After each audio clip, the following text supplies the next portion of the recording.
My name is Anna, and I'm a psychologist specialized in emotional and binge eating. And today I have a guest with me, a friend of mine, Hi, my name's Anna. also Anna. And we will discuss a little bit our journeys of going through our battle with eating disorders and how we healed and what techniques did we use along the way, but also how we're helping other people heal today as we are kind of um, cured, I would say, for quite some time. But before we get into that, let's talk a little bit about the beginnings, right? So I would just like to start off by saying that I think that for me, my distorted relationship with food, I wouldn't call it yet an eating disorder. It started at the age of 11. But before that, I was kind of on the verge of, is this normal or not? Because I think around 7 years old was my first trigger when the ballet teacher was pinching our body fat and kind of telling us that, like, you cannot look like this, like you need to lose weight. I've never heard that before, but it really stuck with me that, not only in ballerina, but that some shape or form is not acceptable. And so that started at the age of 7, 8, right? And then I was always kind of confused. If I eat something, what will happen? Will my body change? And I think at 11, I really had a bad body image and I really thought that my body is bigger. And of course, it was not. But that's when I started slowly to kind of cut certain foods.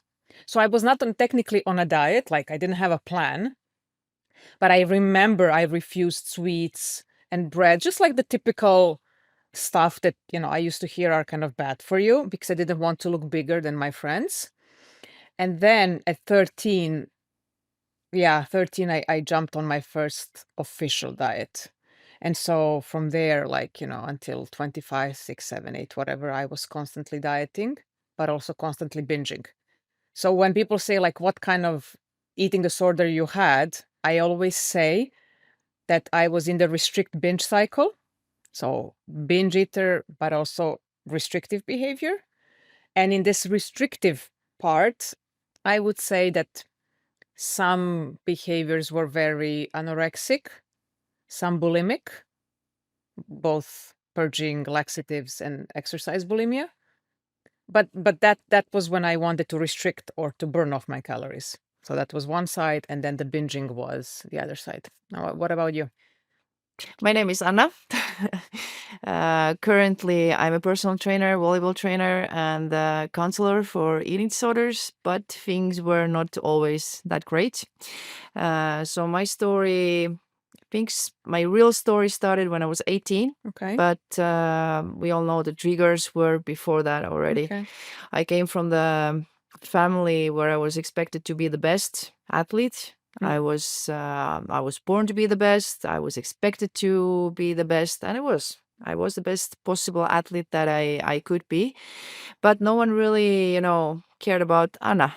Right. How is Anna doing? Yeah. How is Anna dealing with the emotions? So if I have to bring out like one trigger is me dealing with my emotions. So for me, like developing eating disorders was, I think, just matter of time.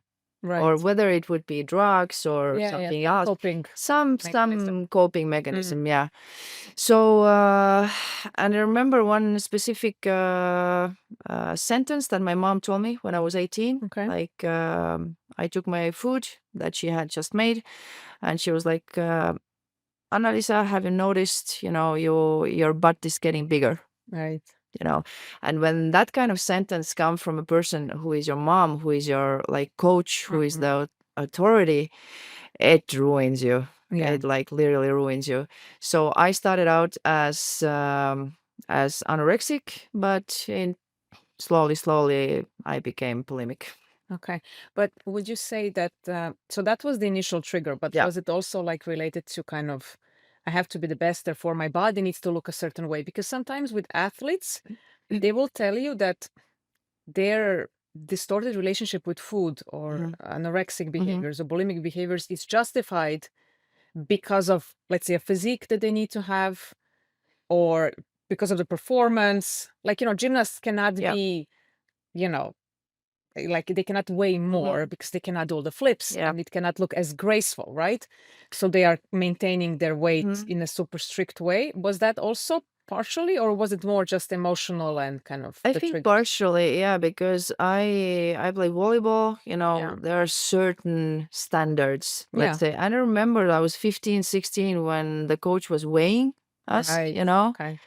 like putting us stand and, you know, taking care, you need to lose a little bit of here, you know. I remember these things very clearly still, you know. Sure. But for me, I think it was never really about only the weight and the way I look, because I never, let's say, I'm going to use the term, I never looked fat. I've never been fat. Yeah. Okay.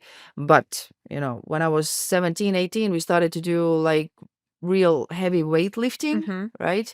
And, you know, my butt was getting bigger, my, you know, shoulders were getting broader, and, you know, my mom was like, oh, what's going on? Right. You know, I'm getting bigger. Yeah. So I think it was similar for me because when I started dieting, like at the age of, 11 and cutting all the food groups and stuff like that, that was proper body dysmorphia. It wasn't real. yeah. However, I did gain weight at the age of 14. And I would say that because people reacted in such a negative way to my weight gain, like they were, what happened? Why did you gain so much weight? And they haven't seen me in a year because we were living abroad. Like I interpreted this as like, it doesn't really matter what I have been doing in my life for a year. The only thing that matters is how you look. Yeah. That's what people see. That's what people comment. That's what people care about. That's how you are, in a way, positioned in society, And so for me, that was the key takeaway. Like, we don't really care. How was school? How was the new town? Did you make friends? Exactly. And no one really cared why I gained weight. It was just like, you gain weight and you need to lose it. And so from there, I went on the craziest diets, and then I got a hold of internet. Then I found even crazier things to do in order to lose weight. And of course I would lose weight, and then you get the praise for it. Yep. And then when you get the praise for it, you're like, okay, so if I get here the criticism and here the praise, so this is exactly how I need to look. It doesn't matter what are the means to come to that number. We need to do it. And you can only, at least in my case, I don't know about yours, but in my case, that was only achieved through over-exercising, under-eating, binging, purging, but just constantly being in a massive caloric deficit. I have similar story where I was listening to you and thinking about it. Like, it started out 18. When I was 18, I was finishing school. I have, exams. I had, I think, national team. I was training for beach volleyball. A lot of stress, And again, what I mentioned before, like, nobody really cared about what Anna-Liisa is feeling. It's all about the athlete. You have to do this, you have to do that, you have to be da da da da da. And when I, went on my anorexic period, I think in 2 weeks I lost like 9 or 10 kilos. Wow. And then people were like, oh, wow, like what happened? What happened? I didn't care, but I got the attention. Like, Yeah. I didn't care what a they had high. to say. It's like, yes, somebody notices me, Yes. like me. So, and you lose the touch of reality so quickly. What would you say that were your, let's say, because you were anorexic and bulimic. I had my stuff with the binge eating also. Let's talk a little bit about the symptoms and behaviors when you are in an eating disorder. Like, what were your behaviors then, or something maybe a little bit particular? Because I think people know like what it means to be anorexic and bulimic, but because eating disorders are a mental problem, I think we need to cover a little bit that aspect of what are the thoughts also in our heads, when you suffer. Fear of food, for Fear of sure. food, yeah. Fear of food was the first thing. I remember the first time I threw up. I didn't know why, how. I didn't know anything about eating disorders. It was just the instinct to go and throw up the food. And after that, the fear of food, fear of eating in front of others, isolation, for sure, Yeah. lying, manipulation. But if I have to bring out, like, first thing is the isolation part. I think I started to isolate myself a lot, because I needed to protect my friend, let's say, Yeah, I think for me, so in my non-eating days, or barely eating days, as I would call them, it was very isolating because you cannot participate in life. Yeah. You cannot go out, you cannot meet up with people, Mhm. because you don't eat. And Yep. and let's be honest, there are a lot of things that are connected to food, Mhm. like the events or socializing. Yeah. And you don't want to be this person who is constantly on a diet, Yeah. which I was, because I always wanted to go a couple of kilos down, Mhm. even though my body was rebelling many times. So in those instances, it was very isolating. And then you have to kind of figure out a way to not show up to events or why you're not eating or, whatever. Mhm. But in the binge eating days, it was even worse. Yeah. True. Because like then you absolutely want to go out and you Mhm. want to portray yourself as a normal person who eats, Yep. but you cannot wait to come home so you can continue eating Yeah. because you're actually starved. Mhm. I mean, if you have been through weeks of severe dieting, you got the high from Yeah. it. Yeah. Yeah. But then your body's also kind of telling you we need to eat. And Mhm. then you binge and you binge and you Mhm. binge. And then comes the guilt and the shame. But Yeah. that the binging was always done in secrecy because there is embarrassment. You're not binging on carrots, like you're binging on everything you can get your hands on. Yes. In my case, it was like a lot of ice cream, Same. Yeah. a lot of, A lot of pastry, no bread, foods, like a like lot of, bad yeah, a lot foods, of the bad foods that foods. were quote unquote bad, Yeah. and you could not have them on your restricting days. Mhm. But I would say also, I think for me, the biggest thing with food was that it was always these thoughts: if I eat this, what will happen? What will people say if I gain weight? Mhm. Will they respect me less? Will they respect me more? I was really putting a lot of emphasis on also other people's opinion Mhm. because they were always commenting my body. They were always commenting on what I was doing, what I was eating, not eating, Mhm. what kind of diet I was on. It was almost as if they didn't notice that it was distorted, but you're like the health person or the Yeah. healthy Yeah. Yeah. person in the Yeah. group. But actually, it was very bad. Also with sports, like, what are you doing? And I'm like, I'm thinking in my head, I've been exercising for 3 hours already. Mhm. You think I've exercised one, but and then it's such a conflicting Yeah. moment because you don't want to reveal what you're actually doing. So my personal thoughts were all of these, but the feeling was shame and Yeah. embarrassment because I knew this is not normal. I was aware at 14 that what I was doing was not normal. I just didn't know how to stop it or how to what to do with it. But the guilt with the food or the shame with what you're eating, how much you're eating, that was my main thing. I was like, if people knew, they would not be friends with me because this Yeah. is disgusting. Like that you can eat, 6,000 calories in one sitting and not be able to breathe afterwards, Mhm. And so that was my kind of battle Mhm.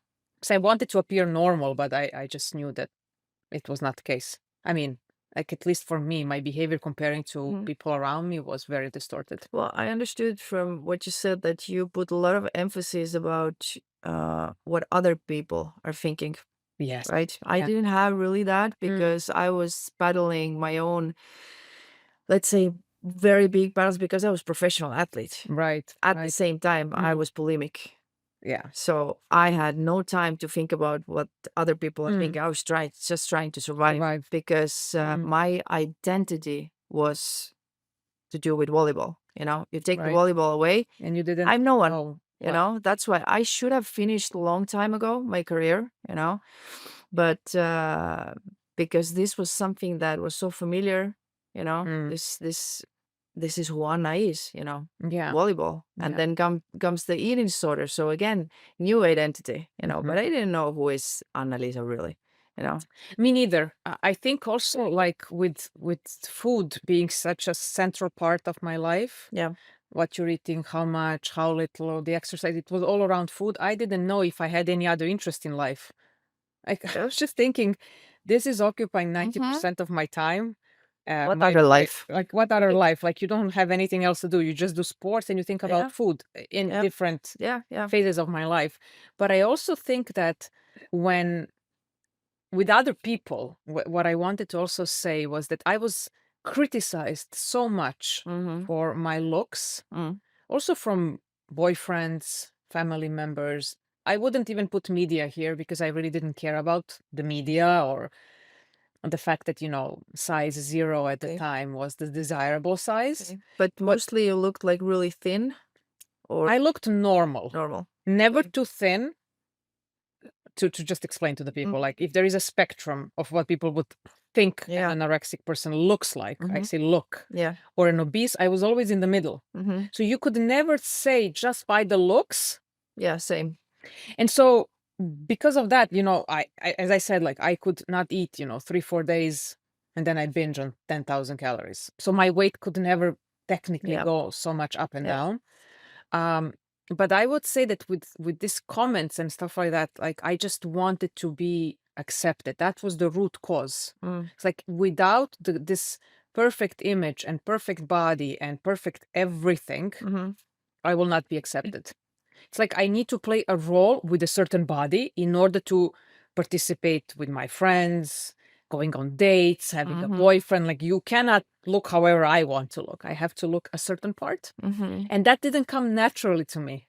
Okay. It came through an eating disorder. Yeah. So it was a choice. You want to be isolated and no one will like you, or you make a small effort. You know what you need to do. And because I really knew what I needed to do, I had to be on an 800 calorie diet and it will work.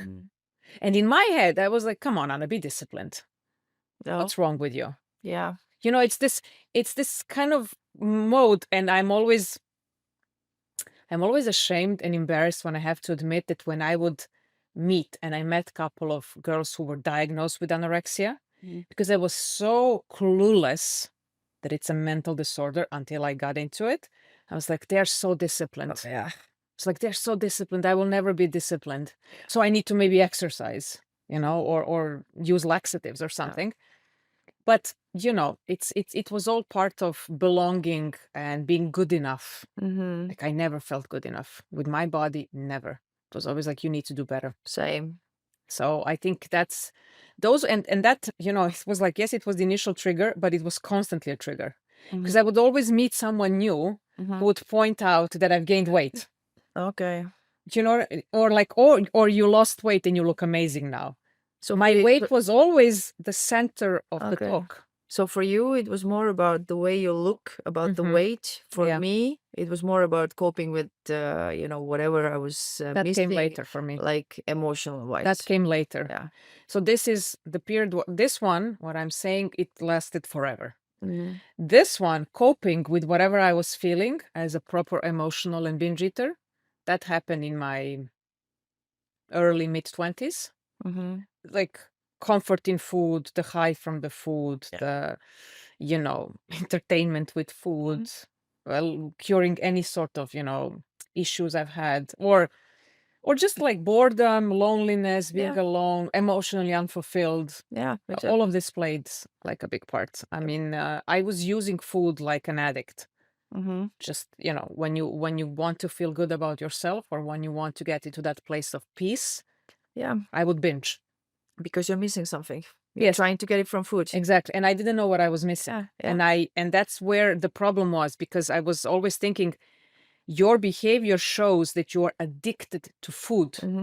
I never questioned that maybe there is something else going on. Where is this control coming from? Where is this need to look a certain way coming from? Like, what are these other areas of your life that you don't want to deal with? And you're just using food. Yeah. And I like what you said, that the main theme in my head was always like, I'm not good enough.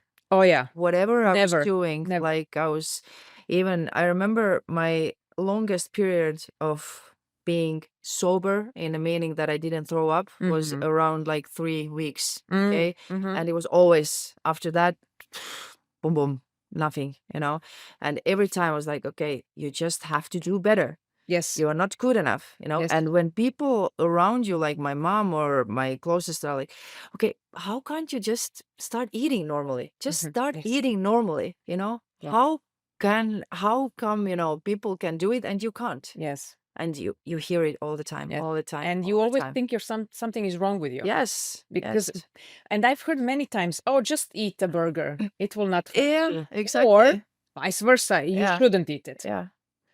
Yeah. And I always say, if you want to help someone and you and if you want to talk to someone, if you're noticing some major fluctuations, I don't think that the solution is literally in those sentences like, come on, eat something.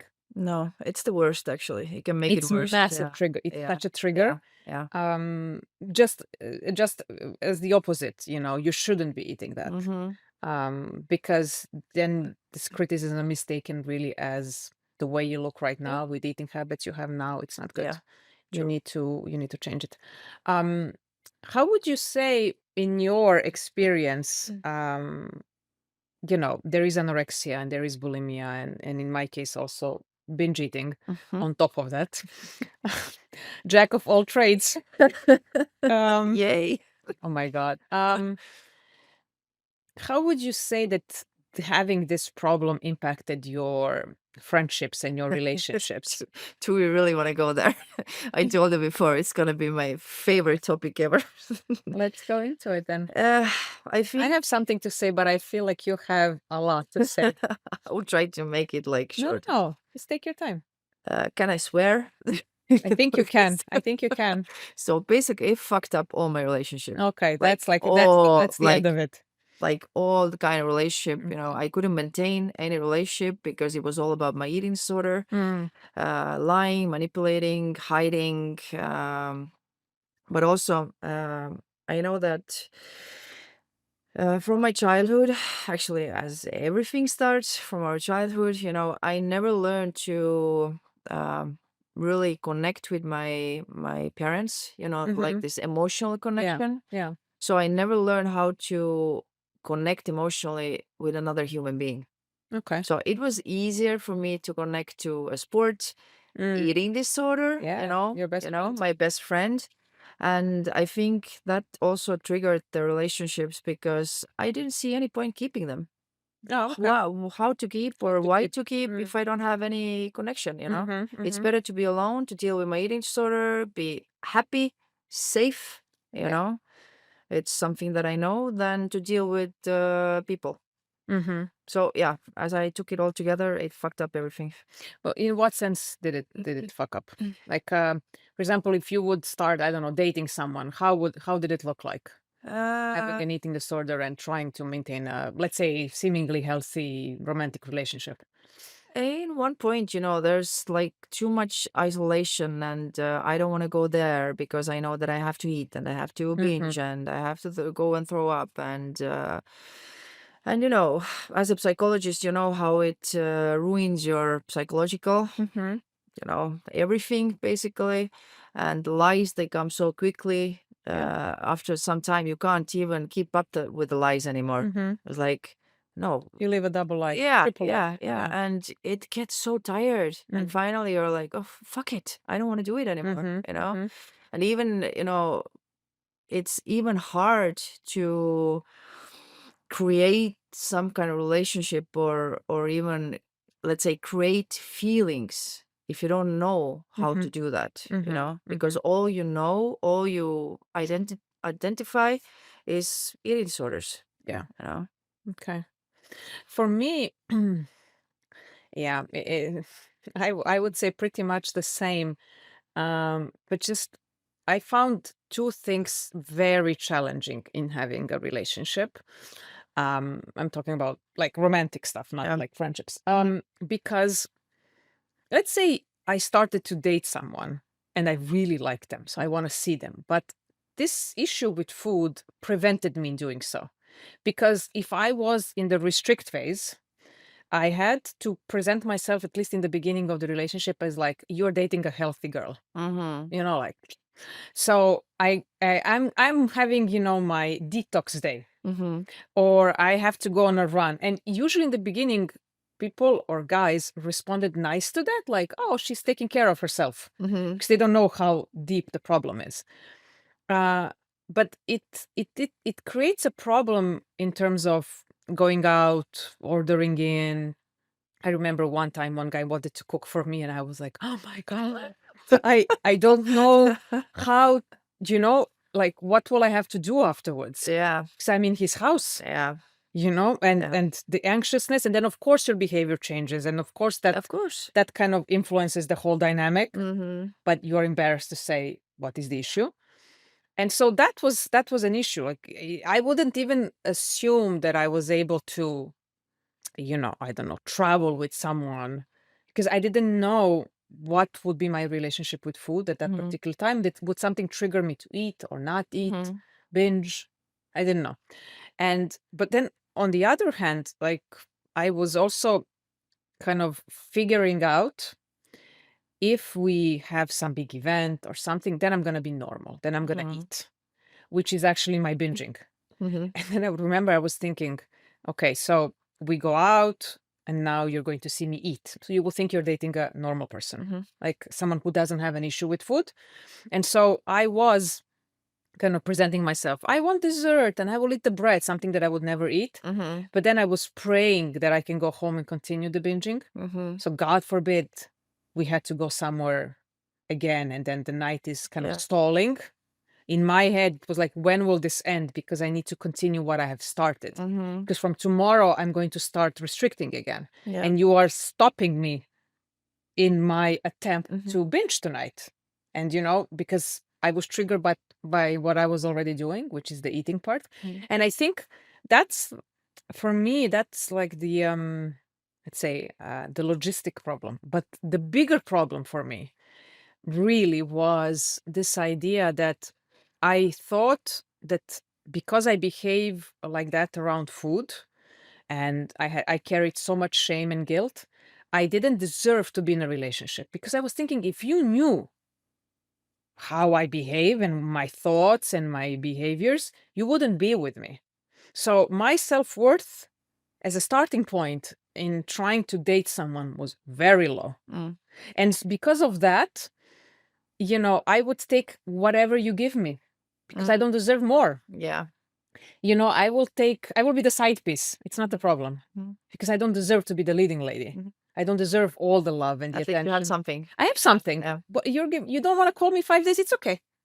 You just take a bit. It's very toxic, by the way. You just take a little bit, because you don't actually think that you deserve more. And also, if you have this, eating disorder, it's okay if he doesn't call you for a couple of days, because you can do your 4-hour workouts or your binging or whatever it is. So it was, at one point, I would say that only in one relationship before I got married, I didn't have that issue, because he kind of knew what I was going through and he was very helpful.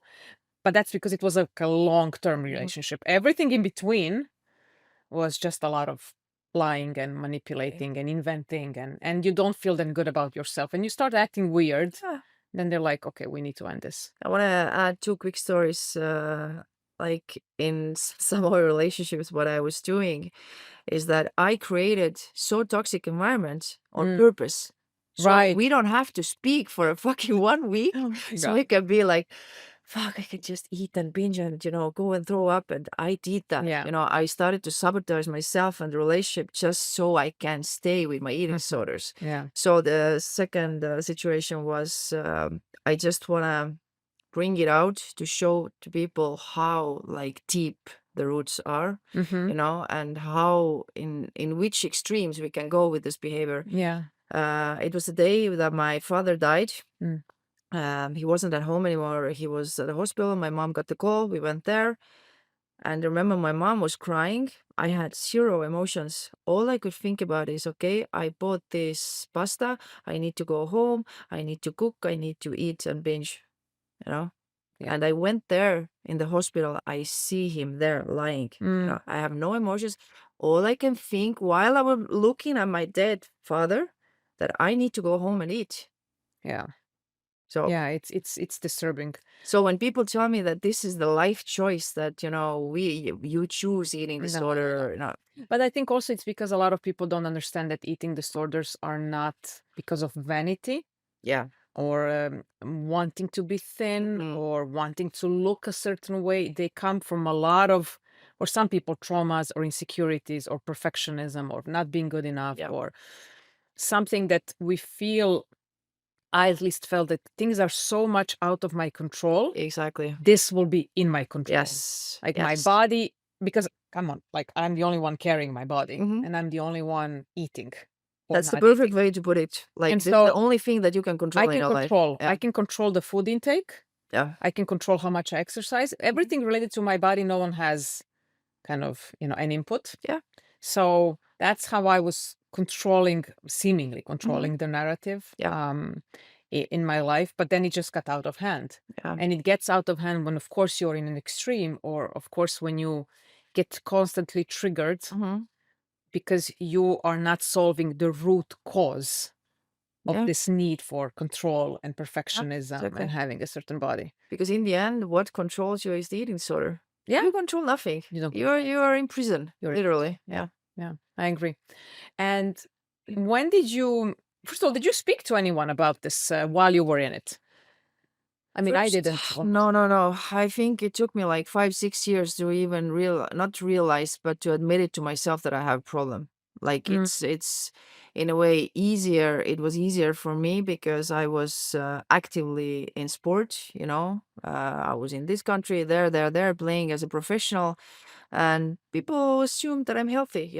As a professional volleyball player, probably she's healthy. They didn't have any idea. But yeah.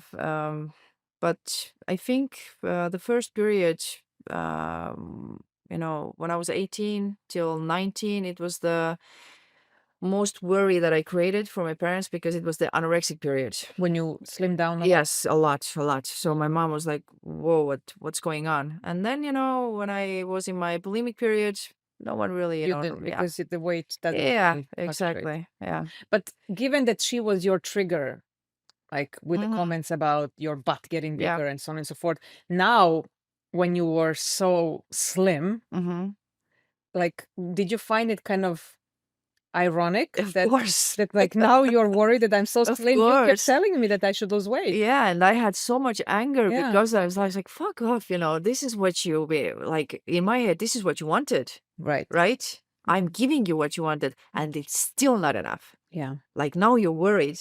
Mm. I give you what you want, and now you're worried. But Yeah. that's how my thought process was. It's an interesting thing. I have a similar story. So let's say throughout my 20s, I never looked like I had an eating disorder, because I was restricting and binging. So the weight was just kind of stable. I always was portrayed as the person who is constantly on a diet because I was trying to get to a number, and it was not so much lower than what I was weighing. I just wanted always to lose a couple of kilos, always to have a project, But then, let's say by the end of my 20s, I was healed, right? Like around 27, 8, I already was in a very good place. A lot of work, but And then I had my first child at the age of 30. And it's a similar what you have just said. So I didn't worry about, gaining weight. I probably would have worried if I was pregnant in my early 20s or mid 20s, but not in my 30s. And so I had a normal pregnancy, normal delivery. Everything was fine. But then the doctor told me, we've done some, we've done some blood work, and you have some small hormonal imbalance. It happens from time to time. Don't worry about it. I was like, okay. But this hormonal imbalance was kind of happening so fast, and I lost the weight that I have gained plus 7-8 kilos in 3 weeks, which is like 20 kilos. Yeah. It's ridiculous. And I was barely standing on my feet. I was so tired. But here's the trick. I went back home, where I got most criticism from the environment, and I was with a baby, 1 month old. I looked like a skeleton. And if I didn't know that I had this imbalance, I really thought that I had some disease. Like how can you lose so much weight that fast? Like, it's not normal. And I was actually eating in a very normal way because I was breastfeeding and whatnot. And so I met up, obviously, with friends and with family, and the amount of people that told me that I never looked better was frightening. Or like, oh, you bounced back so fast. You're so lucky. It only took your baby to come to your goal weight. But then, Wow. but then, but then I was thinking, when I was kind of working through that, and also through the work that I do now, if that would have happened in my mid 20s, battling an eating disorder, I would have done everything to stay at that weight, although that weight was a byproduct of an imbalance, something that is not going to stay forever. But Yeah. I know, given the praise, Mm-hmm. that I would have stayed in it. Like I would have probably neglected myself, I don't know, my child, but neglected myself for sure, in order to stay at a weight that technically, the moment that the imbalance was gone, my weight started to go up again as a normal thing. So I think that this is where commenting on other people's bodies or any type of weight gain and weight loss Mm-hmm. is so tricky, because if you talk about weight loss, it can be done on purpose or as a byproduct, like in my case now with this. And in both cases, you don't know what the person did to lose a lot of weight or if they're suffering from something. Yeah. So assuming you look great, you've never looked better, it means that like how you looked before was not good enough. Yeah. And that was also the takeaway. But because I was in a good space, I was like, okay, they are under the impression, knowing me from my previous period, that I always wanted to lose weight. So they think that I'm so happy now with this weight. But I was not happy. Okay, Like- let me ask you, how many years it took you to, let's use the word cure Cure, people to recover. understand, recover? I think I started my recovery the moment I stepped into this world of dieting at 14. I just did it all in the wrong ways. I tried to diet in order to cure the food addiction problem. So how many years, more or less, if you have to take it together? It took me beginning of university, 6-7 years, Okay. more or less. Mm-hmm. I was in it and battle and trying Okay, to so if you fix. take it all together, let's say from the start, from the start until the end, how many years altogether? Oof. From 11 to 28. Yeah, from I think 14 years for me. Okay. Yeah, 14, 17, 18 14 for years. me. And funny thing about that is I remember I was I think it was might have been like the 10th year or something like this, being sick, and I remember reading about Princess Diana, About having yeah. So Mhm. and she said that she had eating disorders for 15 years. Yeah. I was like, okay, I'm 10 years right now.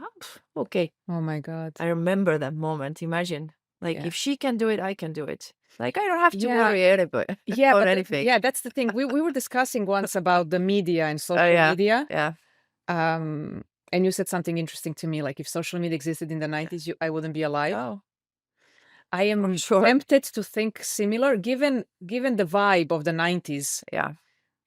Thinness and extremely skinny people on TV and supermodels, like Yeah. it, but it was exaggerated. You didn't Yeah. have in the media, so you didn't have social media, but you didn't have in the media people with more curves or different body sizes. It was really a lot of fat shaming. Yeah. I remember, watching Bridget Jones. It was the year 2000. Yeah. She was considered extremely fat in the movie, and she's actually size 12. Yeah. It's like, because I'm thinking now from this perspective, yes, we have different bodies and not, such an exclusivity to one body is the perfect body. But I remember thinking, of course she's fat. Yeah. Like, of course she's fat. Yeah. I was that deep into what a body needs to look like that I thought like, yeah, she better get step on this bike to lose the weight and stop eating the ice cream. So it all played a part. But I think if that mentality and those anorexic messages were all over social media and I was 14, 15, I don't know what I would have done. It would have fueled so much this behavior of, just anorexic kind of things. Because of course I found everything online. This would have just been easier to access. Yeah. Because there are still a lot Mm-hmm.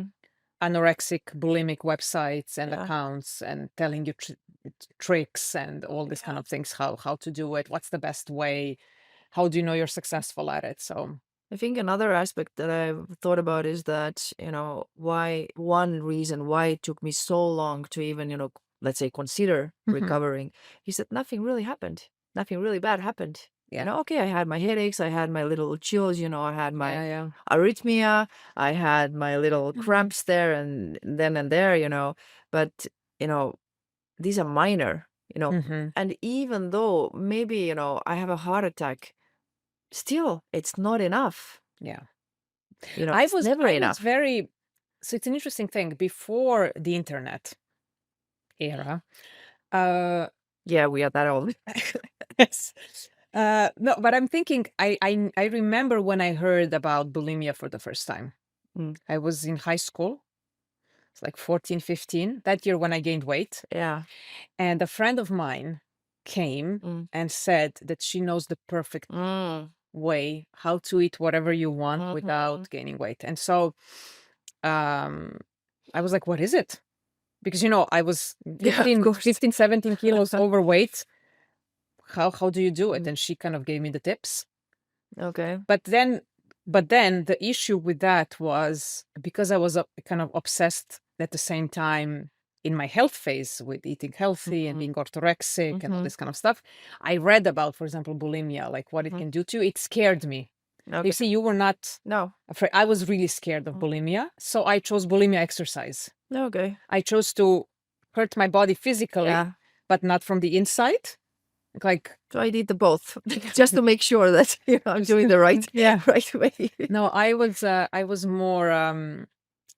more like, come on, you can run for 3 hours, walk for 5 instead of purging, because it scared me that, I might have a heart problem, Yeah. electrolyte imbalance. Those were very big words for me, and so I didn't want to risk that.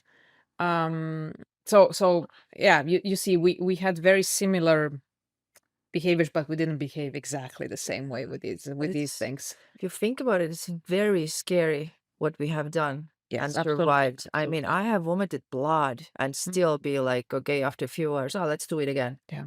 And Yeah. then after, I was smoking as well. I was drinking I was not alcohol. smoking. I was doing whatever, like, Mm. and still being fine Yeah. in a sense. Functional. Functional. Functional. Like, Yes. that's the thing, and that's Yeah. why it's very maybe confusing for people who are sometimes asking me now that know me from my past. It's like, we didn't know. Mm-hmm. You become very good at hiding it, Yeah, and exactly. because you're so embarrassed of Yeah. it, and it's your thing, Yes. and you don't want people to find out. You don't want to necessarily be in the center of attention, like Yeah. Anna has a problem. Yeah. So you become very good at kind of making it seem that, you're not hungry or you are hungry. Like, you manipulate well the situations, right? But I think with me, when I understood that I need to heal, Mm-hmm. was when thoughts came to my mind that never came before. So, like, Like, physically, I can endure a lot. Mentally, when I was thinking, should I wake up tomorrow morning? I never had that kind of a thought. I was thinking, what is the point of this life?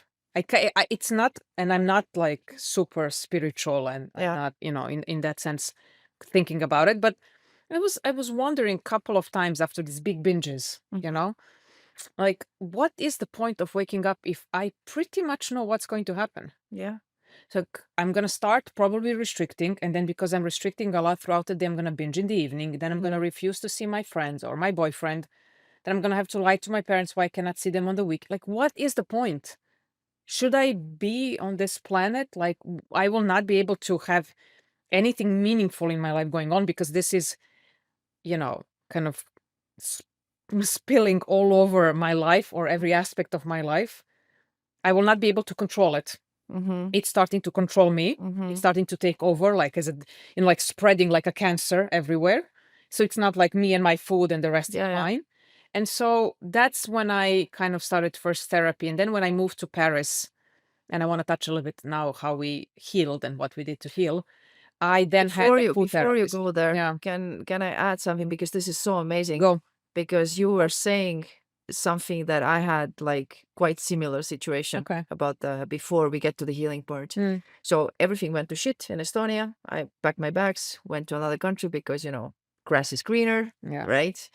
So in one point, I remember after throwing up, I was on my knees, in the toilet, and I was thinking, I don't want to live anymore. Right. And then half second later, I was like, not like this. Yes. Like, I don't want to live I was like, I scared myself for a second there. Not like this. Like I this. didn't know what to do, where to go. Yeah. No, I just knew that I have to go back to Estonia because all my problems are here, or my roots are here. And that was for me, was like, okay, Let's do it. we have to do something. I don't know what, but we have to do something. So what did you do? How did you start? I came back to Estonia scared shitless. Like, Okay. I have no idea what to do. I have no idea what to do because I have to go back to my mom to live with her for a while. That was the craziest thing because she was, again, you're pushing me, oh, you need to go do this, go this, you have to be better, you have to da da da da da. So I remember first thing that I did was I was just trying to be with myself. Like, this was the hardest part, like just being naked with myself. Yeah. Because I didn't know anymore who I am, what I am, Yeah, besides the for sure. volleyball and eating disorders, Yeah, take So over. step by step, I was trying to, get naked with myself. This was so scary, like so scary. And the next step was what helped me, at least, was the special kind of breathing therapy Okay. that released all the emotions. And because my body was like holding on to so much. Okay. So slowly, but yeah. Yeah, getting naked. I went to therapy. So when I lived in Paris, I got the best help ever, both group and individual. It saved my life because she was a psychologist doing what I do now, like specialized with eating disorders and binge eating and stuff like that. And that's when I understood it was never about the food. Yeah. So we went a lot through the triggers and the bottled up emotions and all this kind of things. But in terms of the food itself, so therapy aside, like in everyday life, I started making seemingly some kind of meal plans with a twist. And the twist was introducing foods that normally I would never eat. Yes, So I agree. I am not someone who does meal planning now, and I eat very intuitively. But in the beginning, when I knew that I was afraid of everything, or I would binge on these foods later on, I was thinking, okay, like I have, 21 meals a week. Let me add bread on a Monday, on a Wednesday, on a Saturday. Let me add a candy on a Thursday, cheese, whatever it was, Yeah. to remove the stigma from the food, to see that my body is not changing drastically to this and that. I found an exercise that is exactly 1 hour. You cannot go over, which was very important because otherwise I would be doing it for hours. So I had my kind of point of reference. Yeah. Food, we do like this. Exercise, we do like this. Therapy, So that's what helped me in a way. But also, I think part of the recovery was, or maybe even after recovery, but the first step was speaking to the main actors in my story. It's very important. Like, I think I would have still be bitter and resentful Yes. hadn't I done that. So family, some Yes. friends, some people from, past relationships, whatever. And it's not an accusation. It's nothing. It's just, I need to explain you what I was going through. Yeah. And how certain things that you did or said hurt me without you knowing that it would hurt me. I never, even to this day, I don't believe that anyone hurt me on purpose. Yeah, me neither. But it was just how I was processing that. And I had to explain, like, my behavior, my avoidance, or lies or whatever. It was because I was hurting. Like, it's not that you were necessarily, wanting to hurt me. Yeah. It's just that that's how I responded to it. So a lot of stuff had to happen. But at the end of the day, I think that's what, when you have an eating disorder, it's also a myth that it's only about being in a hospital and people, feeding you through a tube. Yeah. There is a lot of mental work that has to be done. And I think also one part for me, what had to absolutely be done was relying on devices. Like, because I was so much relying on the app, on the tracking, on the macros, on the scale, to tell me where I am in my eating disorder. Like, did you gain weight? Did you lose weight? Did you track enough? Did you walk enough? Did you burn enough? That all had to go because I had to go back to how do I feel? I lost the touch with myself, how I feel. Yeah.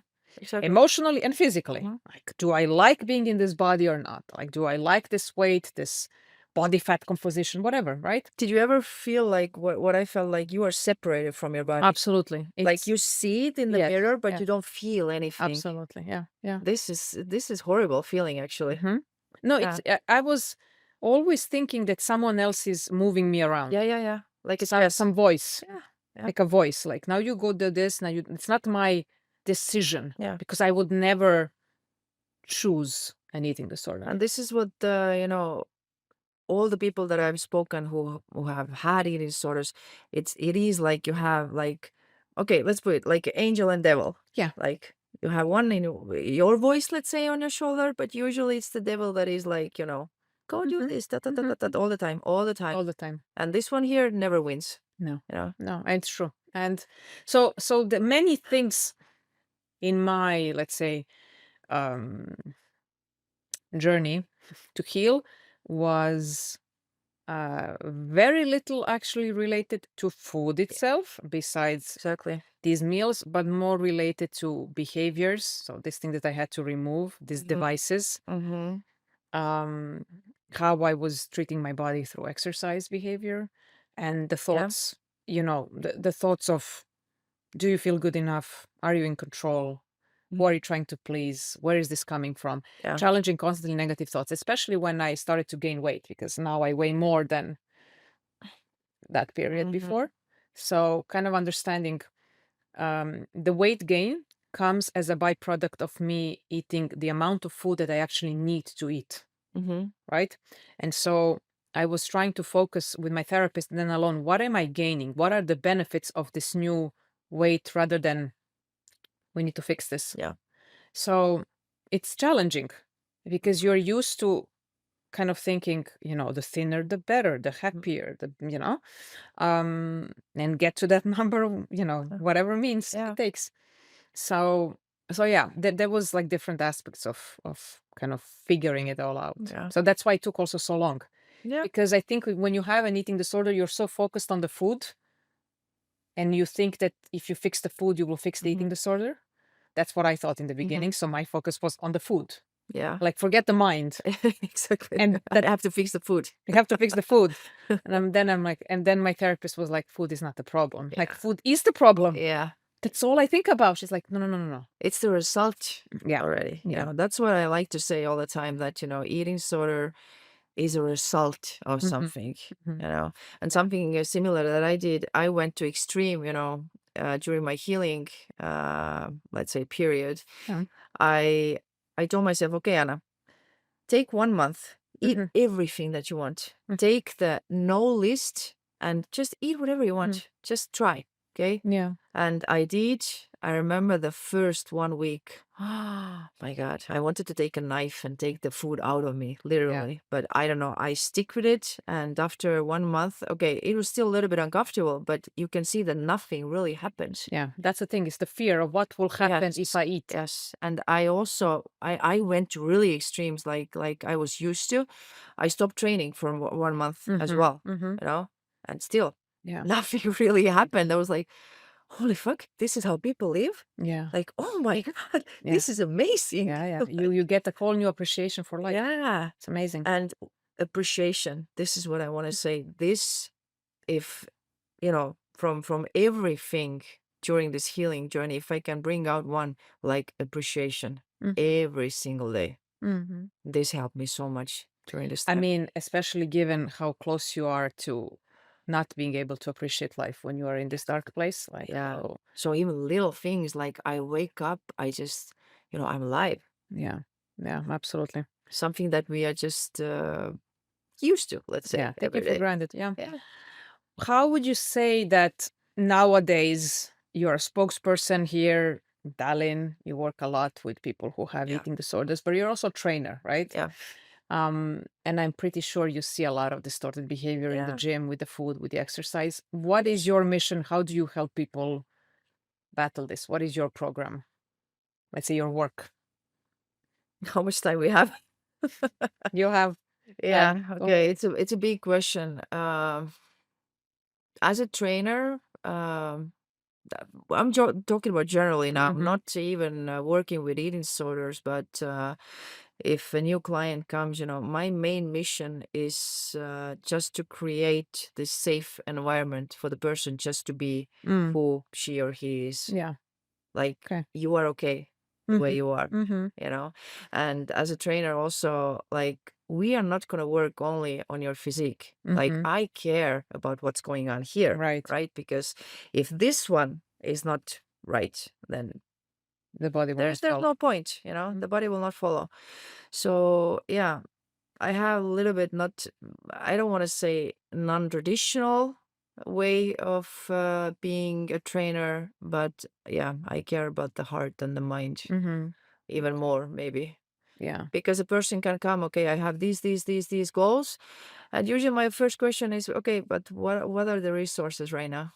Mhm. And then the person is like, oh, huh, I don't have time to train 5 times per week. I don't have time for this. I don't have money for this. And then they really start thinking, Mhm. sometimes it's enough to write, to just ask one question. Yeah. Like, and for me, again, really big question, have you decided to change something in your life? Mm. Because if you don't make the decision, Yeah. there's nothing I can do. Right. There's nothing I can do. Mhm. I've had these situations, and we've had these really long talks, and I can see the moment when, okay, he made a decision right now. Mhm. Okay. And I can see the moment also when, let's say, he wants to do it, but he doesn't have the resources. Mhm. So we work Right. on that. Right. I will never say, okay, I will not work with you, but we have to take another approach right now. Mhm. Mhm. Yeah. Do you see a lot of distorted relationship with food in the gym? Yes. I Yeah. can see even from the behavior. Sometimes, the people they come every day. The way, you can also, I think you can also tell when a person has an eating disorder. I can. Yeah. Now I can. Yeah. So we don't, at least I don't know how to explain it, but even It's sometimes, through the behaviors. It's yeah. nothing physical. It's Yes. through the No, no, no. behavior. It's sometimes the way they, I don't know, raise their hand or move their head, or Mhm. those little things that normal people, okay, normal people, like healthy people who haven't had any sort of, they can never, understand. Yeah. It's the behavior, Yeah. not the way they look. Yeah. Behavior driven by the distorted thoughts. Yes. Yeah. So from my side, just to wrap it up, Mhm. I'm also not focused so much on the food. So I did study nutrition. I went to school for nutrition, and I am holding a master's degree in psychology. Mhm. But my program and the work with my clients for the last decade has been on ending emotional and binge eating, Yeah.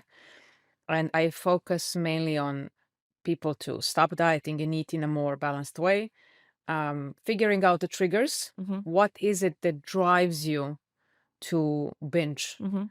What are the emotions you're trying to numb or Yes. distract yourself Yeah. from, or things like that, and changing the mindset around food and the body. Yeah. And so the program that I work with, or that I offer, that I have created from the extensive work with many clients, is kind of, it's an online program, but people come on sessions, group or individual, and we just dive in. Mhm. And so, yes, these are the three pillars, but we cover quite a bit of stuff, socializing, body dysmorphia, Yeah. all these kind of things. Because it's not just a small kind of, we're going to make a meal plan. Meal Yeah. plans don't work. Yeah. Meal plans don't work. I agree. Meal plans don't work if you have this problem. Like, I think Yes. meal plans work for people who have a very healthy relationship with food. If you have this problem. Yes. Yeah. Thank Yeah. you. Yeah. So that's what I wanted to kind of, help people with, in the sense of, that's the help that I never got, Yeah. because I was literally thrown from doctor to doctor, nutritionist to nutritionist, who were putting me on meal plans. Yeah. And like, and Yeah. if you stick to it, and if you're disciplined and you Mhm. lose the weight, their goal is achieved. Mhm. Mine is not, Yes. because my urges for binging are still there. Yeah. And so no one is, dealing with that. So that's why I kind of dive in with those things with the people I know. I think nowadays also what is the problem is that we are used to having those quick fixes. Everything Oh, is so easy. yes. So, it's easy for, let's say, I'm a client, you're a trainer right now. Okay, give me a meal plan, give Mhm. me a training plan. And if it doesn't work, it's on you. But you know what is the thing? Most trainers that I've met, no offense to Mhm. trainers, and most dietitians, no offense to dietitians, but they give you something that will absolutely work. Yeah. So I was going to nutritionists and to trainers, but let's stick with nutritionists. That's my field, where I was on 1,300, 1,400 calorie diets. Well, of course I'm gonna lose weight. Of course you're gonna lose weight. My BMR is 1,500. Exactly. You know? So then when I lose weight, I'm like, she knows what she's doing. Yeah. You are the problem. Yeah. Because you are not able, Anna, you are not able to sustain it. I am not thinking that the diet is not sustainable. So in her eyes, this is very important because in my eyes, this person who puts me in such a massive caloric deficit, she is the god. Yeah. She managed to get me to that number.